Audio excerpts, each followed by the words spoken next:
নমস্কার বন্ধুরা। আচ্ছা, কি বিপদ দেখুন তো। রাহুল গান্ধী বেচারি ভীষণ ফাঁসা ফেসেছে।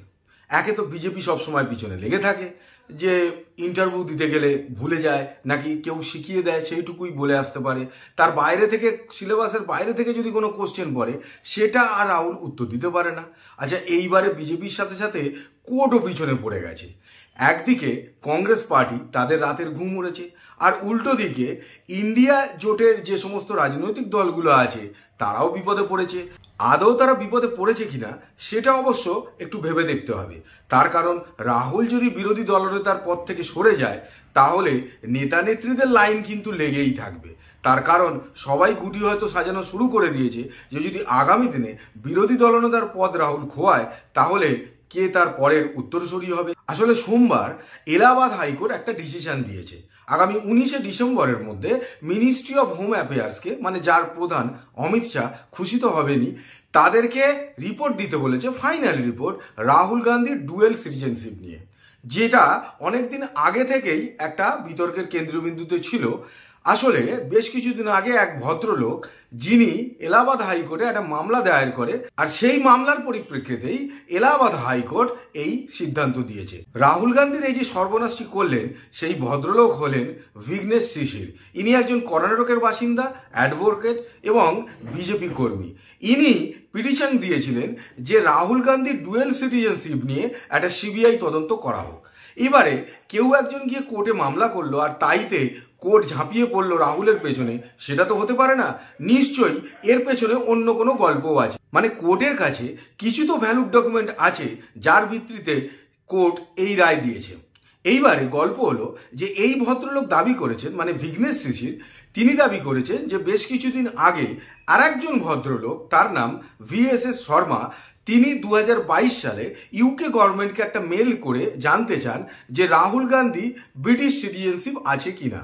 তারই পরিপ্রেক্ষিতে ইউকে গভর্নমেন্ট তাকে, মানে মিস্টার শর্মাকে, মেলে যে তথ্য প্রোভাইড করেন সেই তথ্য আবার তিনি এই শিশিরবাবুকে দেখান।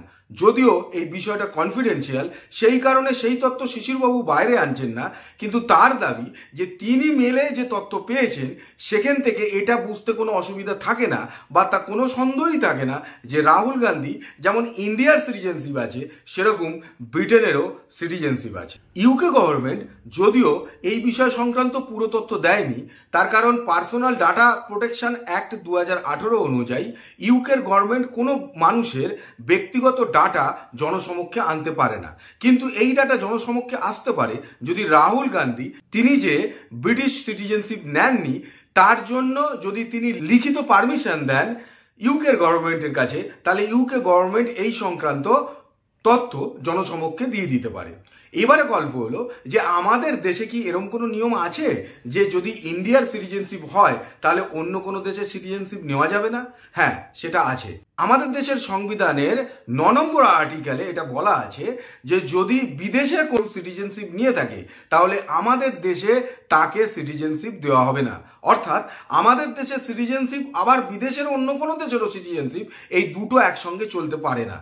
যদি কেউ এরম করে থাকে তাহলে তার সাংসদ পদ, এমনকি তিনি যে বিরোধী দলনেতা আছেন মানে রাহুল গান্ধী, তার সবকিছুই কিন্তু চলে যাবে। যদিও বেশ কিছুদিন আগেই বিজেপির নেতা সুব্রমণিয়াম স্বামী, তিনি দিল্লি হাইকোর্টেও এই বিষয়ে একটা মামলা করেছিল, কিন্তু দিল্লি হাইকোর্ট জানিয়ে দিয়েছে যে যেহেতু এলাহাবাদ হাইকোর্ট এই বিষয়টা দেখছে, তাই যতক্ষণ না তারা কোনো রায় দিচ্ছে ততক্ষণ দিল্লি হাইকোর্ট এই বিষয়ে কোনো হস্তক্ষেপ করবে না।